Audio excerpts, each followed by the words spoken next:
नमस्कार. पार्ट 3मध्ये तुमचं स्वागत आहे. फायनली बिअर बॉटल शेपचा केक या व्हिडिओमध्ये आज आपला कंप्लीट होणार आहे. त्यासाठी व्हिडिओ पूर्णपणे बघा. पायपिंग बॅगमध्ये ऑरेंज कलरची क्रीम तयार करून घेतली.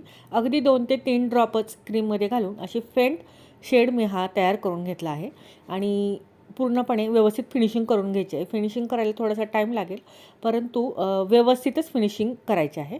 आता बघा, स्पॅच्युल्यावर काय केलं मी, थोडीशी क्रीम घेऊन 4 ते 5 ड्रॉप हे ऑरेंज कलरचे टाकून घेतले. आपल्याला थोडासा डार्क शेड तयार करायचा आहे आणि रँडमली बघा अशा पद्धतीने मी डॉट देऊन घेतले, जेणेकरून कुठं फेंट आणि कुठं डार्क असा शेड आपल्याला या बॉटलला येईल आणि परफेक्ट आपल्याला बिअर बॉटलसारखा हा केक दिसेल. तर इथे बघा, बॉटलसाठी पुढचं जे आपल्याला झाकण आहे त्यासाठी ब्लॅक फाउंडनची स्ट्रीप लावून घेतली आणि फोटो पेपरवर बघा असे काही मी बिअरचे स्टिकर आणून ते कट करून व्यवस्थित याच्यावर लावून घेतले. रेडी झाला हा आपला बिअर बॉटल शेपचा केक. केक कसा वाटला, आवडला तर एक लाईक मात्र जरूर करा.